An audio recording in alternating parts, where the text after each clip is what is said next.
Hello and welcome to the BloodStream Podcast, a show serving the greater bleeding disorders community, brought to you by Believe Limited and BloodStream Media, and made possible thanks to our presenting sponsor, Takeda. I am your patient advocate and host, Patrick James Lynch. And I'm your healthcare advocate, nonprofit nerd, and your other host, Amy Board, reminding you to please speak with the treatment professional before making any treatment decisions.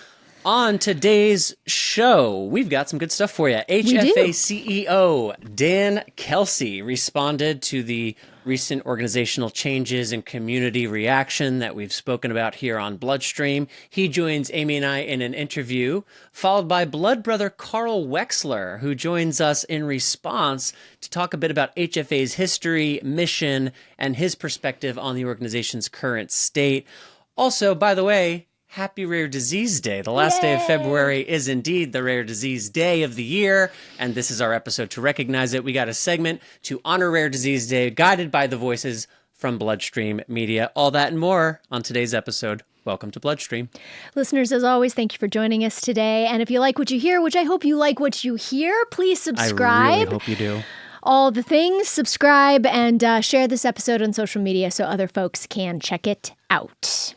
I also want to remind you, dear listeners, that the BloodStream Podcast is indeed made possible by our presenting sponsor, Takeda.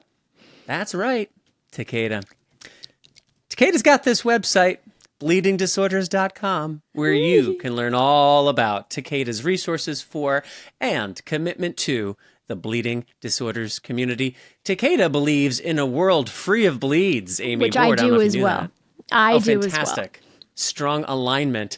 And they are dedicated more than ever in their efforts to offer a wide range of support for you on your treatment journey, wherever on that journey you may be. And you can learn more by simply visiting bleedingdisorders.com. One more time, although, really? Okay.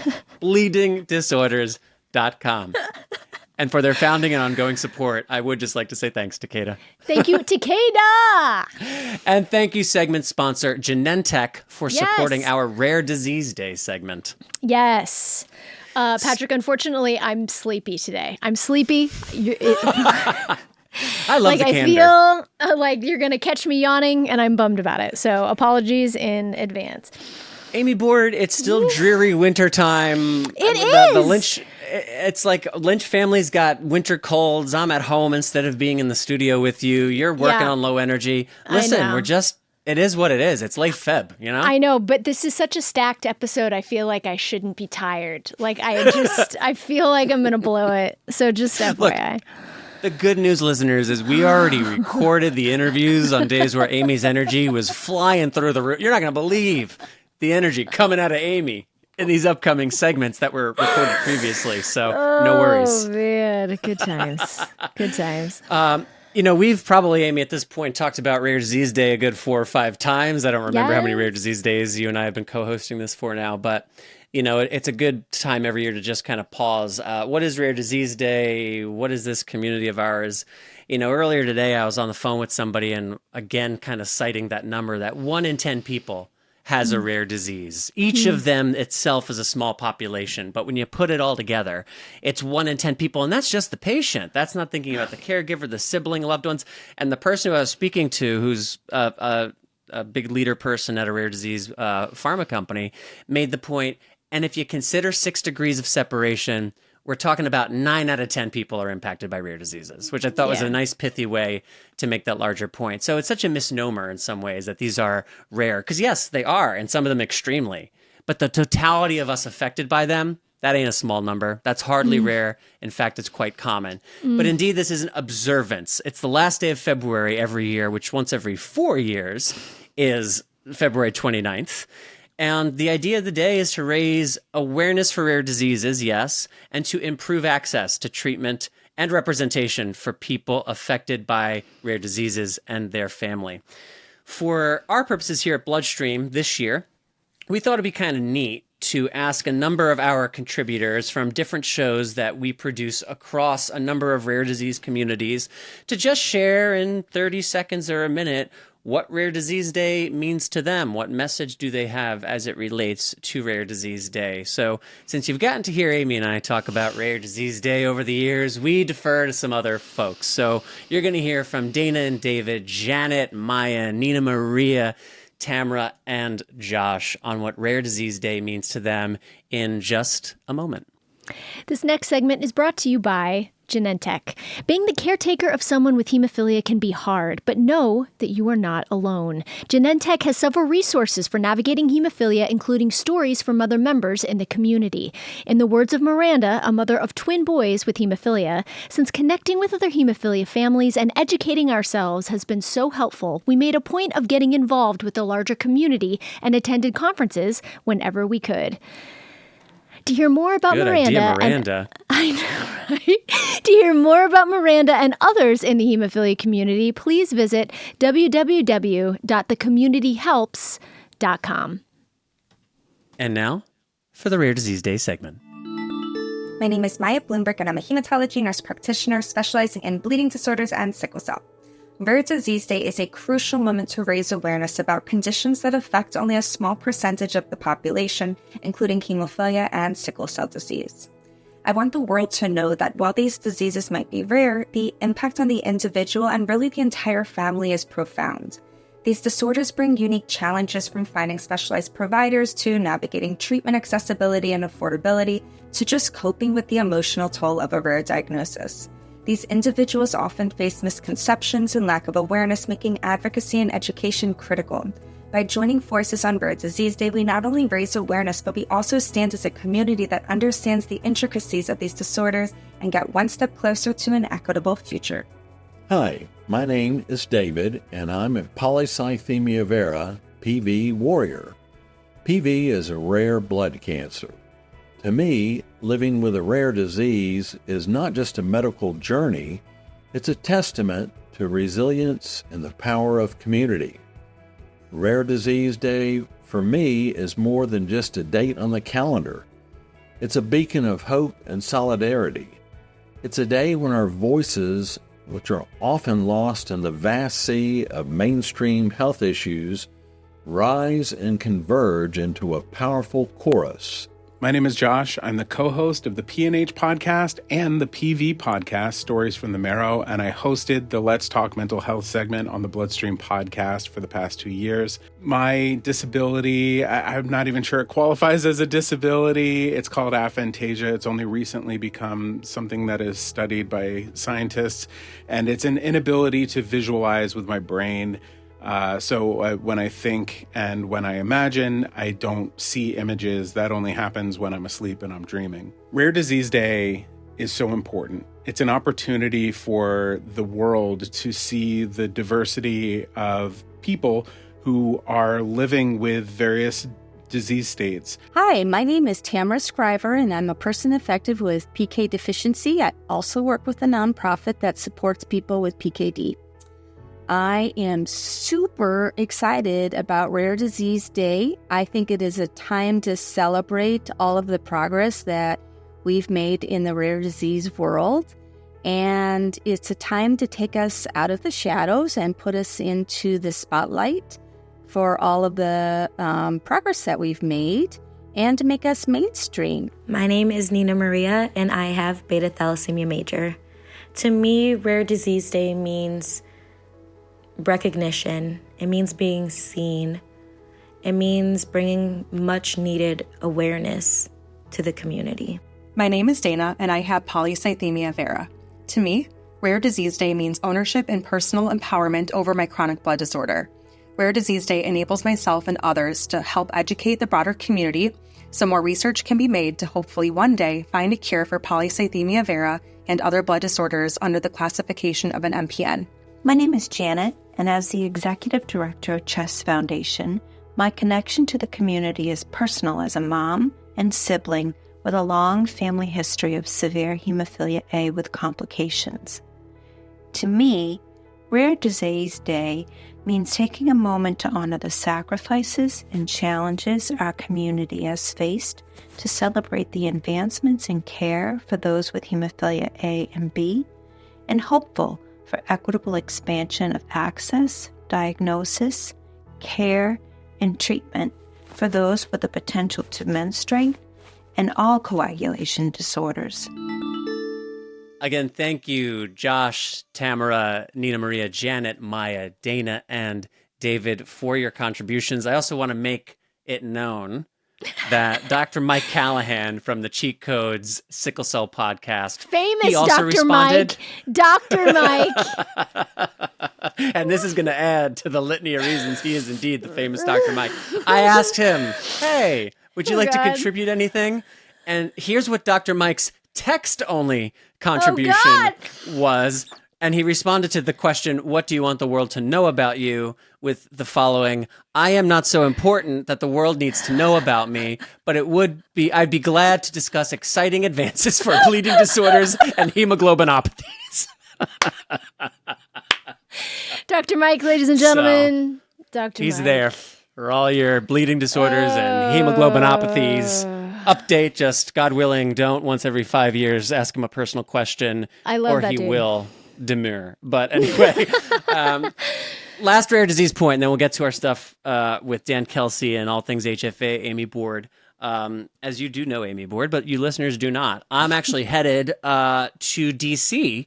because the Every Life Foundation, which is an organization supporting people with rare diseases, kicks off a week of Rare Disease Day activities. In fact, for them, it's Rare Disease Week. And that kickoff happens on Sunday, the 25th, I think. And This Sunday. it's happening with a screening of Bombardier Blood this Sunday. Yeah, I got to go very soon. Tomorrow, actually. I'm flying on Saturday. Chris Bombardier and I will be there for a screening of Bombardier Blood, which is being used to kick off Rare Disease Week with the Every Life Foundation and to help spur conversation about health equity and closing gaps across the world. So really excited about that. How cool.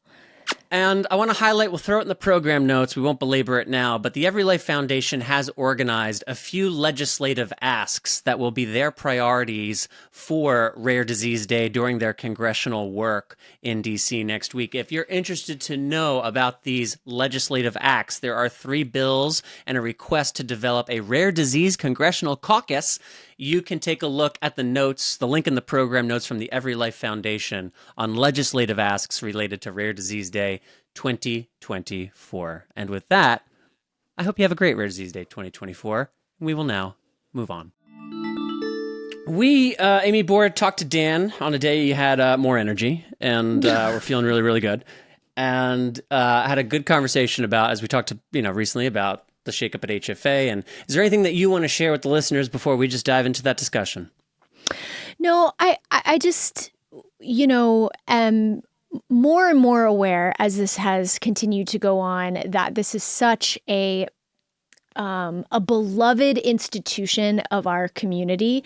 And so it provokes a lot of feeling on both sides of the coin. And so, I guess I just wanted to say in my own words that I just hear from both sides. I have understanding from both sides as an organizational, I think an advocate, a staff member, and also as a community member that has, put so much passion and personal connection to over, decades and decades. So, anyway, I thought it was great that Dan came on and kind of shared where the organization was at and where it's going. Agreed. Yeah. And so let's bring it to you now. Here it is, Dan Kelsey, HFA's CEO. Amy and I are now joined by the Hemophilia Federation of America's CEO, Dan Kelsey. Dan, welcome and thanks for joining us today. Thank you so much. Happy to be here and answer any questions you may have, which I'm sure you may have a few. Slow news time. Really nothing much to talk about, but we'll see what we can dig up. Let's start with some level setting, though. So you joined the organization middle-ish of 2023. Prior to joining HFA, what were you doing? Give us some overview of your background and career, your professional journey prior to joining HFA. It was a little bit all over the place, and I originally started in healthcare as a hospital pharmacy tech, and worked as a hospital pharmacy tech for a period of time, and then went over to patient accounts. I didn't know what Medicare was, didn't know what Medicaid was, knew nothing about billing, reimbursement, and did that, and moved into the claims processor for the Indiana Medicaid program, which was a phenomenal training ground. Got beat up on regularly as the person trying to explain how Medicaid paid for claims. I fell into nonprofits, and a friend of mine worked for the Indiana State Medical Association, and said, hey, we've got an opening here you might be interested in. And so I thought I would go there for just a couple years, move on. 14 years later, I moved on from the State Medical Association and did a lot of work with membership and payer advocacy and so on. And that's when I joined my first national/international society as their deputy CEO, working with endocrinology. So went from working with all specialties on state level to working with one specialty on a national level. And that was really a great learning experience, finding out what a national/international association was all about, seeing how they did education and membership and really demonstrate their value proposition. And after that, moved into to my first CEO position with another medical association. This was focused on people who worked in imaging. Went through COVID with them, much an entire rebuilding process with them, and after going through all of that, decided I needed to change. And so I was looking for a position, and that led me to HFA. And I thought, I've worked on the provider side of things for my entire career. This is a great opportunity to work on the patient side and really try to make a difference. And I'd had some, there have been some touch points throughout my life with hemophilia. So it really made sense to me to go ahead and pursue this. I had seen a patient my mom was a nurse, and saw a patient of hers back in the late 80s, early 90s, who was a physician with hemophilia, and saw him about 3 months before he passed away from HIV. And then I saw him just probably a couple weeks before he passed, and he was just a shadow of the person he'd been before, and that always stuck with me. And then when I was working in patient accounts, one of the most difficult accounts that I had was a patient with hemophilia, and who was the primary payer. And then at the State Medical Association, my boss there, he actually left the association to become director of the IHTC, the Hemophilia Treatment Center there in Indiana, and he's stuck with the bleeding disorder community as with NBDF. And so I did some work there at the State Association for a couple other member organizations, and so it's just continually popped up throughout my entire life. And then once I moved here to Florida, my daughters became friends with another family, and one of their sons has hemophilia. So it just kept on. What are the odds of that? Yeah, it kept popping up throughout my life. So it's been an interesting journey. Wow. There's a lot there, including a few mentions of Indy, which I know Symposium's going to be at. We're going to talk more about that later. But you mentioned community. You also used the word rebuilding. And that leads me to want to talk about the primary reason, obviously, that we're talking to you today, which is the restructuring that's going on at HFA. which, as we've discussed off mic, many people in the community have had various reactions and responses to. So to ask it simply, when did you and the board realize that major restructuring, if I may frame it that way, was needed, and what was that process like? Yeah, so my first day on the job with HFA was a symposium last year in Orlando. And so I was just thrown in, head first, feet first. I'm not sure, but I was completely thrown into the deep end with it, and learning about the organization and in the community.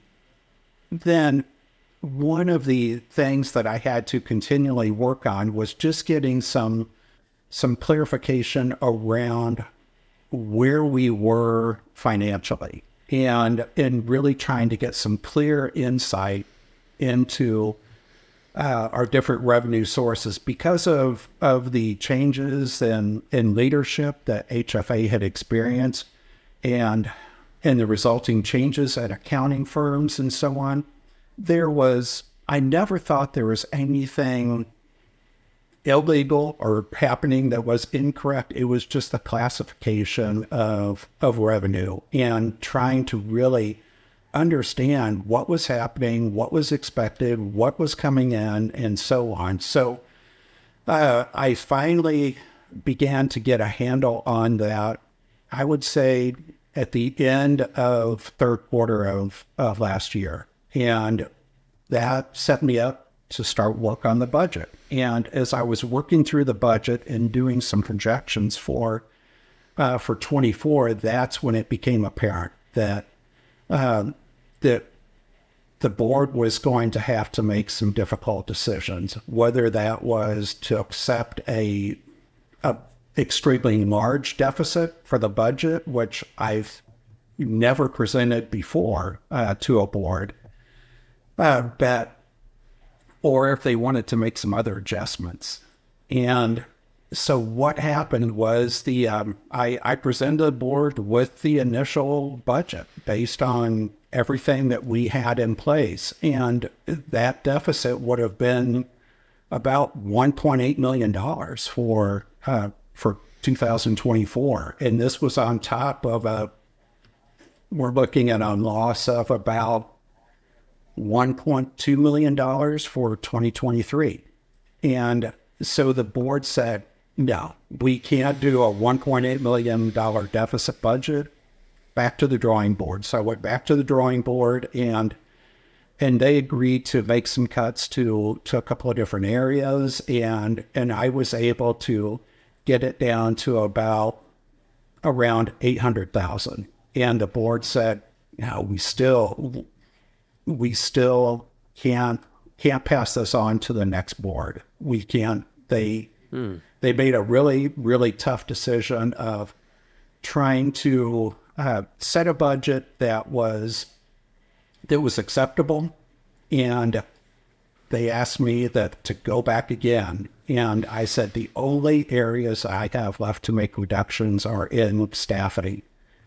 And they said, give us some different scenarios. And I went through probably 9 different scenarios, and I gave them 2 or 3 of those that got us down to a projected deficit in 24 of about $300,000. And the board said, okay, we're willing to accept a deficit of $300,000. And that was down from 1.8 million at your initial presentation?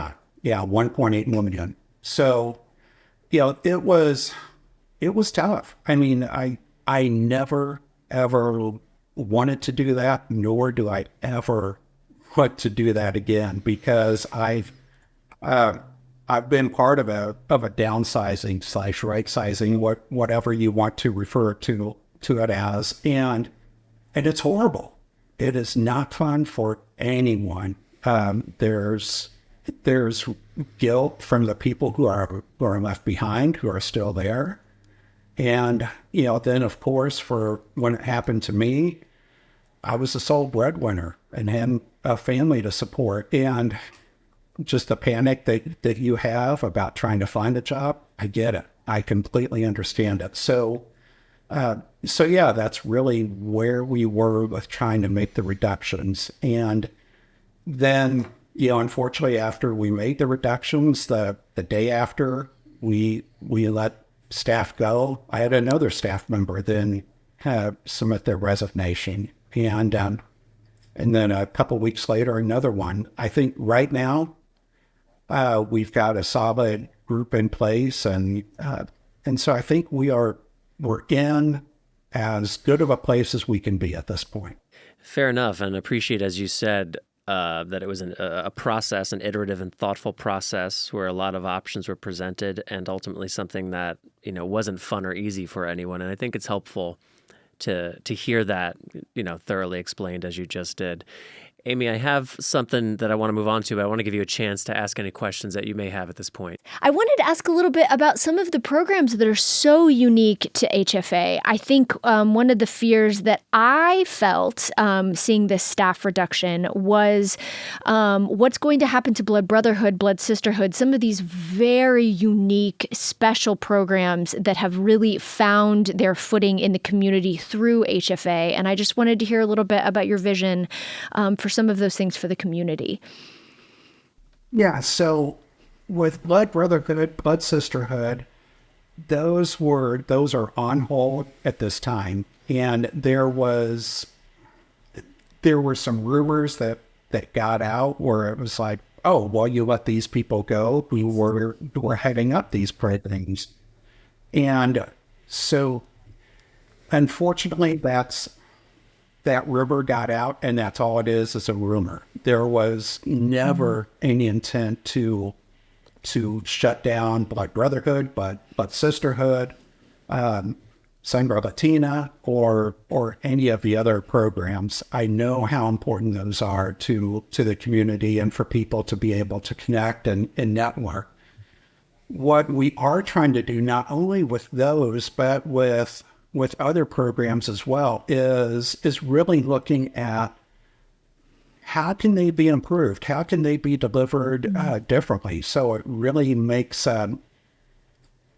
more or has more impact on the community. And what one of our former people, Brian Duvall, who was a blood brother, he was working on a plan for the Blood Brotherhood program, and I plan on still continuing to pick up on that plan and move forward. It identified some people for kind of a pseudo focus group / working group to really identify what they were looking for and trying to really bring that back stronger and make it larger than and more inclusive than maybe what it was thought of in the past. And I want to do the same thing with Blood Sisterhood as well. Kind of along those lines, Dan, from your vantage point, which I appreciate isn't steeped in hemophilia history, I think there's great advantage to that. What makes HFA special in your mind? What makes HFA unique and valuable and, quite frankly, worth going through this hard work to sustain for the long term? Why? Why do it? There's a few different answers I can give you with that. And one of them is when I decided to stay in the nonprofit world, it's because people are trying to make a difference. And regardless of of each organization I've been with, that's been my goal, is to make the association as effective and impactful as they can be. In terms of HFA, I heard about the passion of the community and so on prior to my attending SEM last year.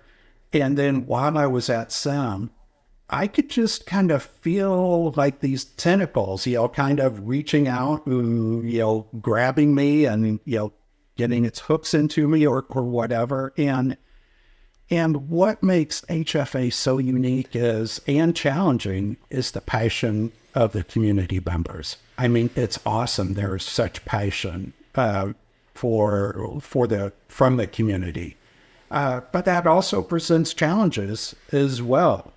You want people to be passionate, but on the other hand, I look at it as almost being like the mayor of a city. You're trying to make all these different constituencies happy. You've got some people who want more of this service or more of that service, and others who want the streets repaired, and others who want sidewalks put in. And you have all of these different competing voices out there, and none of them are invalid. But what you have to do is figure out, okay, I've got this set pot of funds. How do I make this work? And along those lines, how would you describe your long-term vision for the organization? I think that's something that I've been craving to hear. Like this question in particular, I've had since hearing about the restructuring. Because as a community member, of course, the restructuring and hearing people are let go, raises concern, but also it signals, hey, the organization is really trying to do something here. But what is that something? What's the rest beyond the fiscal responsibility that was considered? What is the long-term vision? Where do you want to take this organization? Well, one of the things that I've come to realize throughout this whole process is that HFA was founded to help people survive, just live and not die from using products that were manufactured by what were supposed to be reputable companies. So it was really based on advocating for them, getting them the relief that they needed. And HFA was extremely successful with that. Now, with the latest strategic plan, the board changed the vision to helping people with bleeding disorders thrive. And so it's an interesting continuum when you think about this, that we're going from, it was established to help people just survive, and now it's thrive. And so that we're looking at questions that people did not raise in the past. We've got some older members who are now caretakers for their spouses, and they're saying, I was never supposed to be a caretaker. I was the one who was supposed to have caretakers. I don't know what this means. Or when I was a kid, I was never expected to make it to retirement age. Now I'm retiring and I have to go on Medicare and pick a plan. What does that mean? And so there's so many more products now that are available for treatment. And what I'm seeing is, in light of all of that, over 30 years, HFA has about 5,000 unique people in our database. But if you look at the CDC stats, then you see that there's about 30,000 people across the nation that have either A or B. And I'm thinking, over 30 years, HFA has a database of about 5,000 people. How many of those people are we actively surveying? How can we increase that total to 10,000, 15,000 people? And that's what I really want to do. Is I think HFA was really founded by a group of extremely passionate people, and they made a difference. And they were focused more on serving the individual, and nothing at all wrong with that. That's how a lot of nonprofits start. But now HFA has grown. We're in all 50 states. And so it's a matter of how do we serve the entire community. And what the board is wanting to do, and what I've proposed, is being there for them all the way from birth to end of life, and in really making sure we're not only there for the community, but we're there before they know that we are there for them. So, from birth, from the point of diagnosis for the boys through let's say, adolescents were beginning to menstruate. And what does that mean? What's that look like? Because there's CDC again has estimated there's 1.5 million people out there with von Willebrand's, and so what does that look like? And trying to make sure that we're there for them, and then also for those who are looking at having a family, and what do I need to plan for?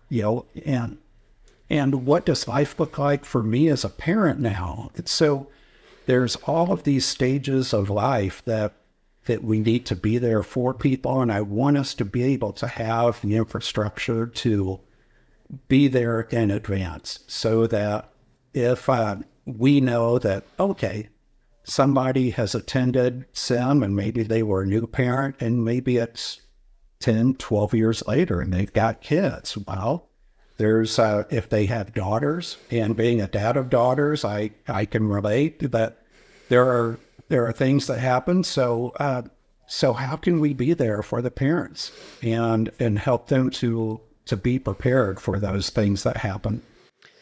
I think the vision of an organization that is moving from supporting people for survival to supporting people so that they can thrive from cradle to grave and across all life milestones, which is what I'm hearing from you, that is exciting.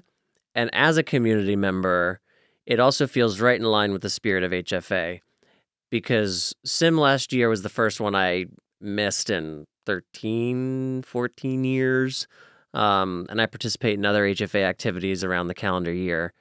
But if I had to distill it down, and answer what makes HFA valuable, in short, and it sounds a little trite, and Amy, you may have a different point of view, of course, but for me, it is the community's organization.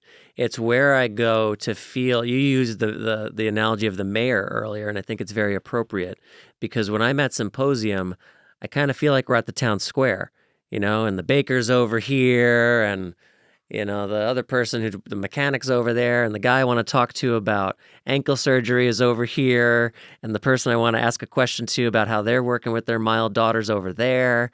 That's what I look forward to as much as any of the sessions and learning about what's coming up, the keynote speakers and all the education. It's feeling like I'm reconnecting with my community. It's not that NBDF or other organizations don't provide community engagement opportunities. They do. But just speaking experientially from, more than a decade's experience, there is something different about what HFA means, and those tentacles or hooks, as you described, that get in, they're different. I am tempted to ask, it's not lost on me that the NBDF also just announced that they have new leadership. They have a new CEO who's only been in that post a matter of weeks as opposed to coming up on a year.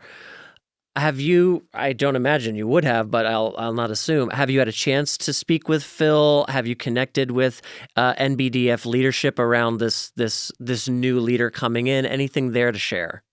We have not yet connected with him. And in fact, I received word today that the new CEO wants to connect with me prior to SIM, which was great for me to hear, because I think historically it was a case of, HFA can reach out to NBDF when it's convenient. So I think that I'm looking forward to meeting with the new CEO and having a chance to find out ways that we can definitely complement one another.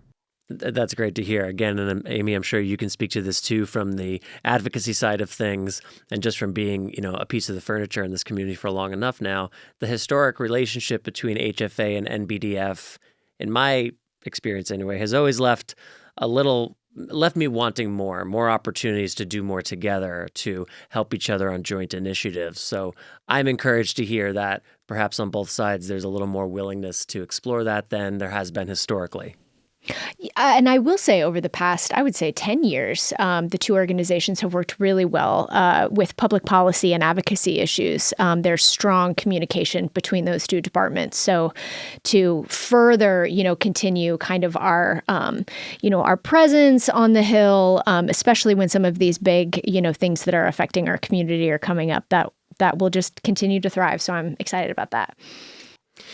So let's now wrap up talking about Symposium, which is in Indianapolis. I didn't quite put together, I'm sure it's sheer coincidence that you have this Indianapolis pieces to or Indiana anyway, background. April 11th to the 14th, this is HFA's 30th year in existence. What can people expect from Symposium 2024? Well, as you said, Patrick, the one thing that is not going to be missing is the community aspect. I mean, we get it. That's the one thing, like you said, that I've learned is the focus is still going to be on community. And so with this being our 30th anniversary, we plan on having a history timeline and really updating things from what we did in our 25th anniversary. And we've got a sub work group working on updating our history timeline and providing some information and potentially items to really illustrate the 30-year history of HFA. There's going to be a presentation on 30 years of advocacy of HFA. So I think that's going to be really interesting for people to hear, going back to Ricky Ray Act and so on, and then bringing it forward all the way to today with copay accumulators and so on. So I think that's going to be fun. And then we're really just trying to make sure that this is an outstanding meeting for everyone. And we're looking forward to sharing the experience. I know with all the changes, some of the frustration has been, well, why aren't you saying any details about this program or that program? That's because everybody within HFA right now is 100% focused on Symposium, making sure that it comes off without a hitch and we have a great event.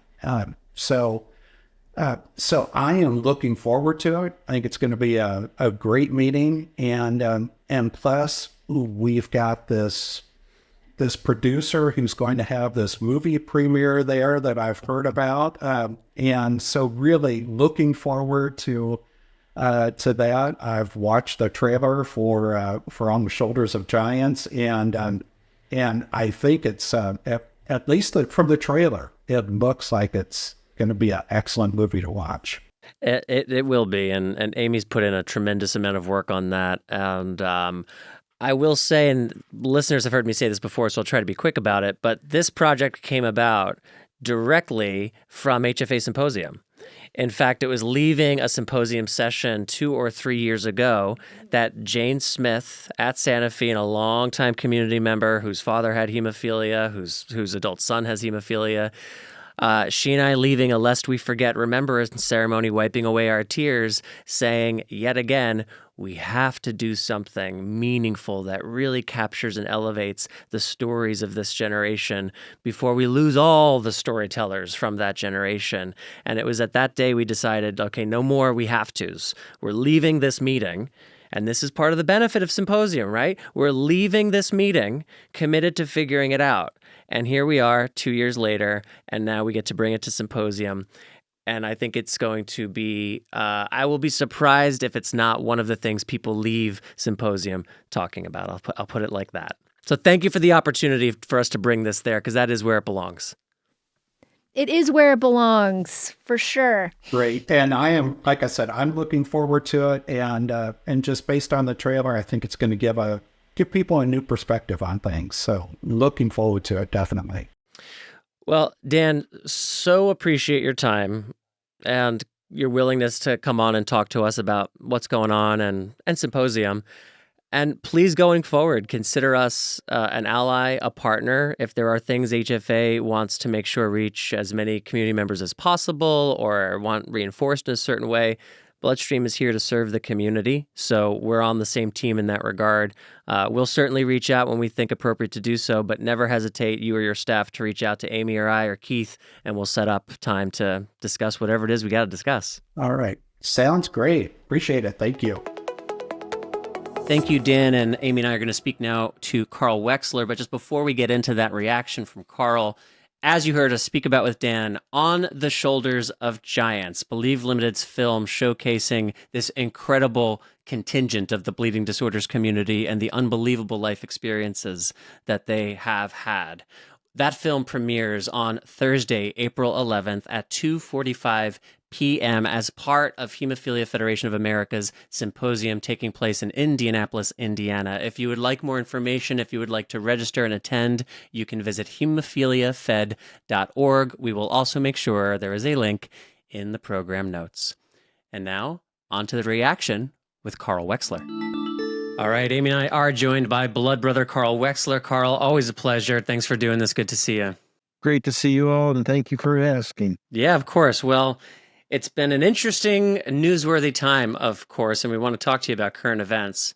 We also want to make sure that our listeners and the greater community have the appropriate context for this discussion and your points of view, Carl. So could you start by giving us some background on 30 years ago? It's the 30th anniversary. How did HFA come into existence? Why did that happen? And what did you have to do with all that? Well, thank you again for asking me to be a part of this. I am a little bit concerned at where things are going and where they've been. I joined HFA in 99, and HFA started in 94. So I was 5 years into it, and I think I was at the third symposium that they had, or fourth. But HFA was originally started by the Committee of 10,000, also known as COT. And the Committee of 10,000 was an organization that was formed by Jonathan Wadley and a number of others, Corey Dubin, and a number of others that were very, well, pissed off. They were pissed off that a lot of us got infected, and they were upset that things weren't being done to protect the consumer. And the Committee of 10,000 also worked with the Peer Association. And it was the Peer Association and COT, along with some other individuals, that formed HFA. And the reason it was formed was because NHF was dropping the ball and was telling us to continue to use our factor. It was a time that was very tumultuous in that those of us who were taking product were trying to be very careful of it. And there were also people that would not take their factor just to make sure that they didn't get infected. HFA wound up being called a federation for a reason, because it was a federation of member organizations, not chapters. Now, when I was president of HFA back in the 2000s, we had a board of about 38 member organizations. So there was about 40 people on the board, and that was a trick to wield as president to make sure that I moderated and kept the board calls and board meetings on track. Now, granted, I understand that HFA has reduced their size of their board, and I can understand because there's a lot of expense at flying everybody in for symposium and having a meeting. But the thing that really made a difference to me is that each member organization had a voice. They had one member plus an alternate that sat on the board. And each organization had a voice and was listened to. Unfortunately, the board kept growing to the size where it was a little bit difficult, and depending on the president or the chairman of the board as to whether the meetings were efficient or not.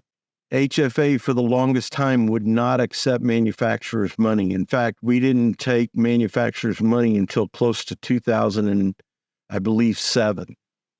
So it was a long time that HFA relied on home care companies and private donors.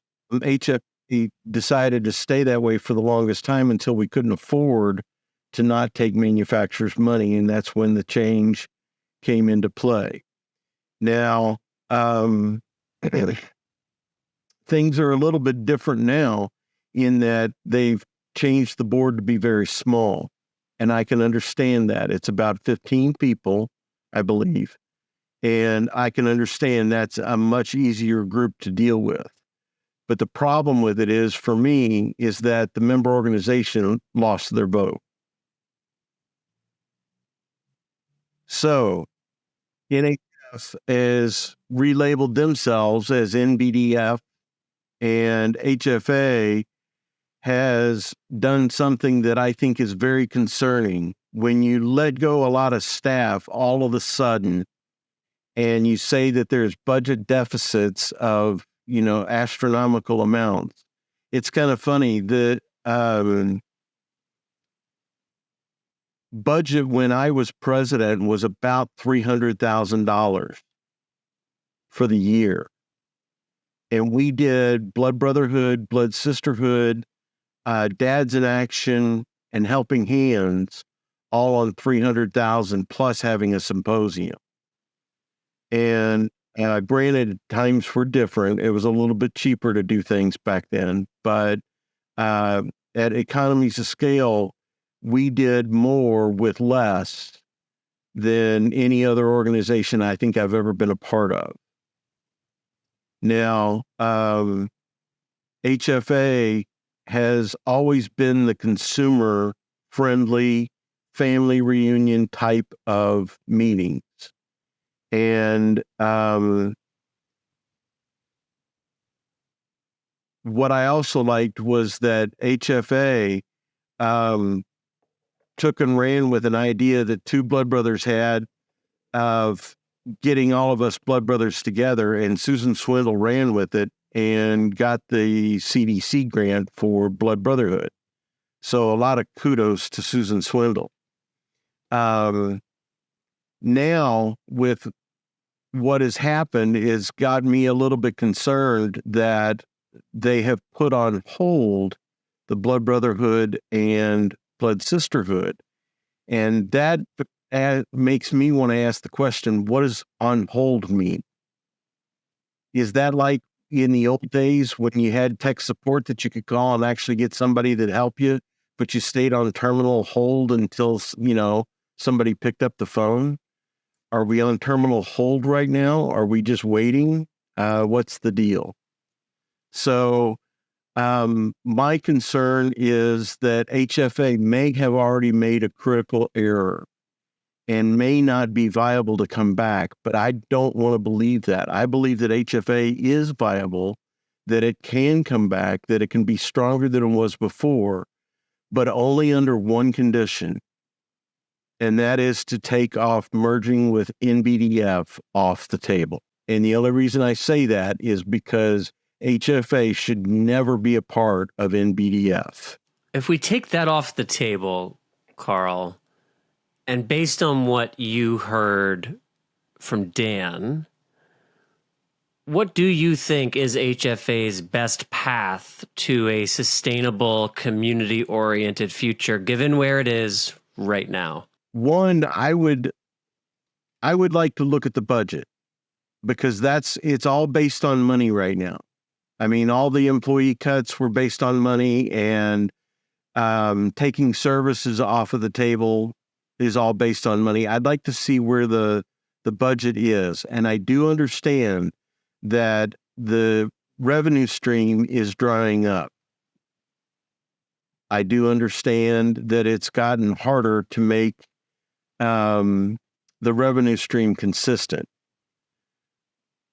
That being said, I think they need to look outside of the hemophilia community manufacturers and look to other streams that a lot of other organizations will use.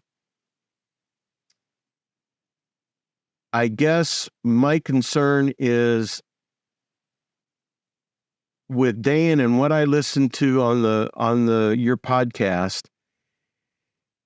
And unfortunately for Dan, one of his emails got leaked.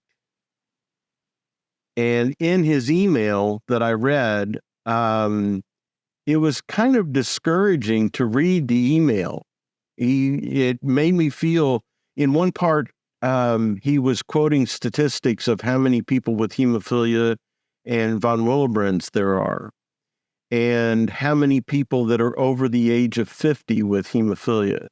And I felt very dismissed in that HFA would rather focus on kids, because the statistic he gave was something like the majority of people with hemophilia are between the ages of 2 and 10. And that means that they're more focused on kids, not on adults. And if it weren't for us adults, we wouldn't be in the place we're in with recombinant products, with sub-Q products, and with gene therapy. So, Carl, if you could advise Dan and the current board on some things they could do across the rest of this year to help make sure community members such as yourself, because I'm sure you're not alone, from feeling dismissed or reduced in some way by some of the language and some of what's going on, how could HFA best communicate to you and people like you that we are your organization too? Perhaps we made a misstep. We're listening. We want to work with you. What would you advise, given your experience with the organization and the fact that you are a lived experienced expert? Well, that's kind of a tough question because there are so many variables that come into play.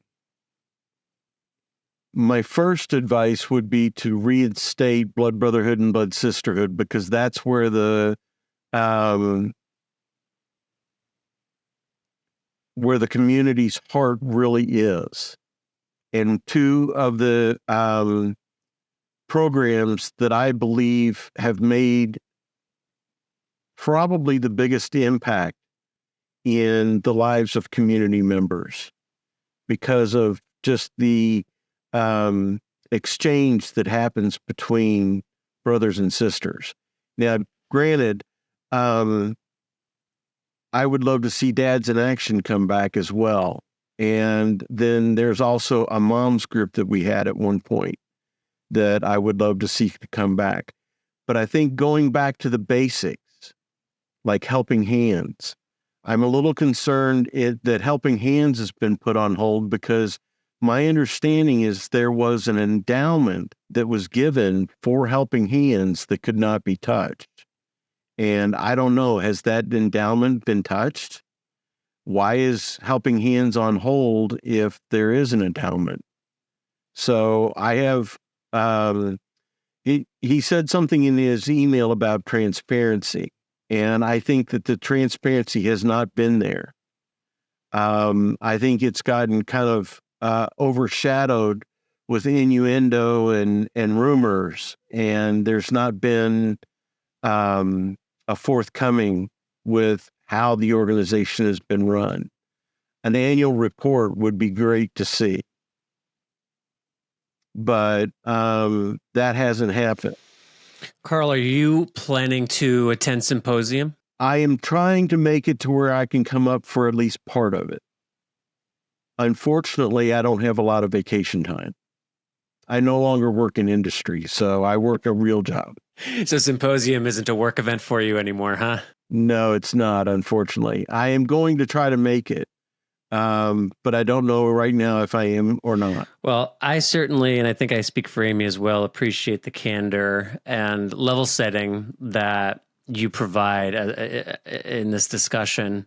And I also appreciate that you acknowledged, as we have as well, that Dan and the current organization aren't necessarily in an enviable spot. It's not necessary. It's not as though things were going swimmingly before they made decisions that they made. So I think I appreciate that you underscored that too in your comments and fairness to them.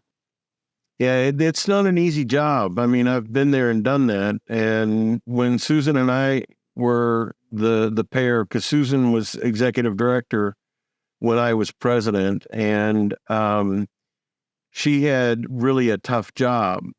And so did I to some degree, because there were some things that happened during HFA's early years that wound up landing in my lap that I had to fix. And you're not going to please everybody all the time, but you can keep the basics in front of you. That's really well said. And I hope you're able to make it to Symposium. If so, I hope that we'll have a chance to see you there in person. Amy, is there anything that you'd like to ask or share with Carl before we let him go? Carl, I just appreciate your candor, and alongside with you, we're really hopeful for this next season in HFA's life cycle. I know it is a hot button topic because it has been so important to so many lives. And so that just needs to be restated, that it is such an important organization in this community. Any final thoughts from you, Carl? Don't want to put her on the spot, but I think that the organization that has come to the top of the crop is the Coalition for Hemophilia B. I think that they have done a wonderful job at listening to the community, to finding ways to really support the community. And even though it's just for us hemophilia Bs, I think that they've done a really good job, and HFA could take a lesson from its own history and from the coalition. Well, thank you, Carl. Hope to see you soon. All right, Carl Weixler, thank you for joining us for that. Again, thank you to Dan Kelsey, HFA CEO, and thanks to all our contributors to the Rare Disease Day segment. Before we close out the episode and look ahead, Amy, I'm cognizant that you and I haven't commented all too much on the interview with Dan or Carl. We just spoke to Carl moments ago, and here we are now. So given everything that we've learned about all things HFA in the last number of weeks up until just a few minutes ago, where are you at? What are you thinking about? Well, I very much I very much wish the organization well. We have an interview coming up with an HFA staff member, Shelley, who is wonderful in future episodes, who has expressed a lot of excitement about where the organization is going to go and about some of the programs. So I don't want to feel doom and gloom, but I do. I think some of my reaction, I'd be very interested to hear others' reactions, but I think some of my reaction to Dan coming on, to Carl speaking, is that some of the almost like the talking points that are being put out there about this transition of the organization have added a little bit more fuel to the fire than what could actually help heal this particular time and move forward. I think from an organizational structure standpoint, life cycles of organizations change, and they do. And we all know that there is massive funding changes for our nonprofit organizations. That is just, we all know that that is a thing. It's happening. It's a thing. But this is kind of, it has felt to me through the community, through seeing some of the emails that have been swapped, it just feels like it is a tumbleweed that's just continuing to tumble rather than a true healing of a wound and moving forward and really identifying and being able to hear, I think, valid concern about certain things that this organization did on its own. It's very difficult to have programs in the bleeding disorders community that someone else doesn't replicate, and HFA has done that for decades. So I guess that's my thought, is that I hope that the talking points coming out of the organization moving forward are more, I don't know what the word is. Maybe you could help, Patrick. I mean, maybe nuanced. There's a level of, look, it's tough. You can't be everything to everyone. And this is a diverse and growing community. And what even defines community seems like a question every 6 to 12 months we come back, our industry included, if it's industry that our community, and we're never going to stop having complicated questions to wrestle with, even about who we are at a foundational level. We're talking about curative therapies for the love of whatever. Like, this is tough stuff. So I think for me, I love what you said about I think it's accurate or descriptive anyway about this tumbleweed. We don't need conversation that is unproductive to sort of just meander around and stir up people's emotions. We need to ultimately funnel that towards some collective action. I would like to think, and at the risk of sounding too simpy here, that Symposium is the first best next opportunity to gather and talk, be in rooms, share your points of view. You have to have a seat at the table and be inside the room to influence the direction of the conversation happening there. So I don't think not attending ought to be a response. If you don't have the funds, if there's logistical challenge, that's different. But as an act of protest, I think that's cutting off your nose to spite your face. I think this is a time for us to hunker in, figure this out, listen, and accept that it's not going to feel comfortable right away. So I'm glad that we have, we had Dan on, we had Carl, who was board president for a very long and an instrumental period. We've got Phil, the new CEO from NBDF, coming on soon. People are talking. We've got leaders talking. They are having conversations about that which is most important to us. So even if we're unsatisfied with where things stand today, we should take some amount of comfort from the fact that we are actively engaged in important dialogue. That isn't always the case. Touche. And I have to say, on top of the Symposium, which I just so agree with, what a phenomenal call to action for our community. Also, and this not even a plug. This isn't even a plug. The film On the Shoulders with Giants will be premiering there, and what an incredible opportunity, I think, to celebrate the legacy of the generation that has come before us, and to also remember the challenges and the heartache and the sorrow of the generation that came before us. And we're just so honored as Believe Limited to have a small, teeny, tiny part about telling that story and preserving that legacy. And it's going to be a special time. It is going to be a special time and an emotional one. Get the Kleenex ready. I'm not kidding. Bring your tissues, because there's no avoiding that. All right. With all of that said, I do want to recognize that today's episode would not be possible without our presenting sponsor, as always, Takeda, bleedingdisorders.com. And thank you. Thanks as well for Genentech for supporting the Rare Disease Day segment. Visit thecommunityhelps.com to learn more. Believe it or not, we'll be back before long, listeners. So Amy Board, BloodStream takes a short break and is back on March 8th. What do we got coming up then? Honestly, I have no idea. We have so many interviews in the hopper. I'm not kidding. Listeners, we have so much stuff. We have so many segments. We have so many cool interviews. I don't even know where to begin. And honestly, I don't know who's going to make it on March 8th. Like, I don't know. And I'm not making that up. Keith is looking at me like right now, like I don't even know. Well, only one way to find out. That's the best pitch that we can do. That's what's happening right now. And with that, that is all for this episode. Be sure to subscribe to BloodStream so that you'll get that March 8th episode when it goes live with whatever it goes live with. Whatever happens. And as always, please email us at mailbag@bloodstreammedia.com, or you can ping us on social media, Patrick and myself. I know that this episode might have, provoked some things, triggered some things. Always feel free to reach out and to share some of those feelings. If you'd like to share it on the podcast, we would be open to hear more. And just to let you know, we do have a social digital media team that is monitoring those accounts. So if it ever feels like, you see Believe Limited, you see BloodStream, but you don't see me and Amy, to Amy's point, even if it's more sensitive, human beings who know what's going on are working those accounts. So if you connect with BloodStream or Believe Limited, you will be taken care of. With that, I am your host, Patrick James Lynch. And I'm your other host, Amy Board.